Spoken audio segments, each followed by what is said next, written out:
The key to its defences is its so-called tritium safety cell, a rigid steel cage reinforced at key points. Smart describe it as the hard shell of a nut, with small but efficient crumple zones both at the front and at the rear. In theory, getting inside is like putting on a suit of armour.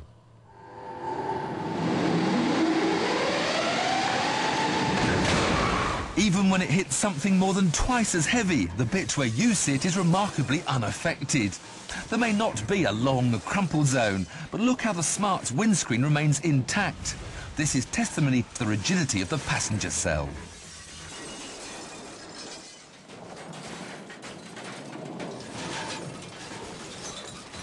The downside of the shell's rigidity is that there's a greater potential for the crash forces to be transmitted through to the passengers. Ideally, you want to slow them down as gently as possible. So you get seatbelt tensioners that stop you lurching forward violently, and they're fitted with force limiters that give you a bit of slack before they dig into your chest.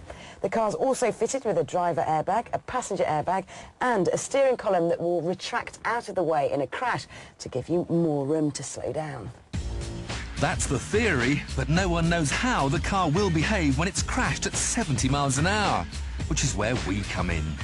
We've enlisted the help of engineering guru Dr. James Brighton. His team have converted a Smart so that the brakes, steering and throttle can be operated via remote control. Dr. Kim Blackburn will guide the Smart from a chase car straight into 20 tonnes of concrete block. It'll be similar to losing control at 70 miles an hour and spearing off into the temporary barriers on a motorway.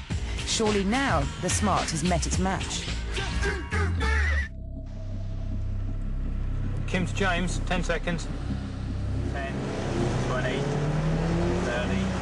5, keep it straight, thank you. 40, 45.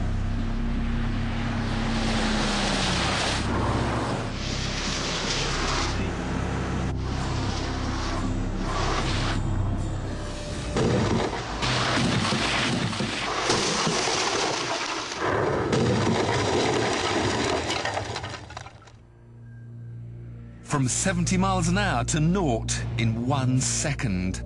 Energy that it moved 20 tonnes of concrete, leapt into the air and rebounded to the side of the road. We didn't know what we'd find when we reached the wreckage.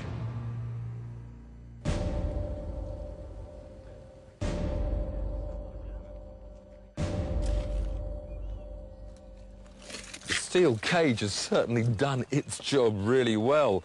You can still see the original shape, just that one nasty kink there. Don't forget, this is a car without a roof. The plastic was just shattered. So without even the strength of a roof, there hasn't been that much effect. You can in fact open the door. Bits fly out. And it's only really when you come around the front you do see that massive impact. Around the other side, though, it still looks remarkably like a Smart car. You can see the full shape of the door. Indeed, the door not only opens normally, it closes again. So that does show how well that cage has worked on this impact. We were staggered at how well the Smart seemed to have stood up to our high-speed collision, but couldn't help wondering how a conventional small car would have performed in a similar test. So we found out. Another remote-controlled 3-star NCAP car, 70 miles an hour into concrete blocks.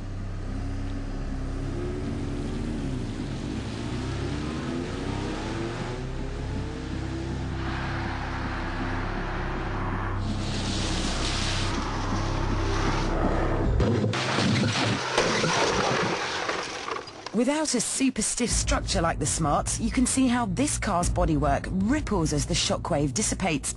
But again, the body looks remarkably intact, given the huge energy involved. Closer inspection revealed that there had been some intrusion into the footwell, but in comparison, the Smart looked to have suffered even more. Perhaps most surprising was the obvious energy-absorbing qualities of the concrete. The Corsa's greater mass moved the blocks more than the Smart, but in both cases, the concrete didn't necessarily deliver the killer blow you might have thought. But But here's the rub. The cars may have stood up to the severity of the crash surprisingly well, but the humans inside wouldn't. No matter what you drive, rapidly decelerating from higher speeds is something your internal organs simply cannot cope with. The chilling truth is, the people inside both cars would have been very unlikely to have survived. So, how much stick can a Smart take? A lot. But that can't be said for its passengers.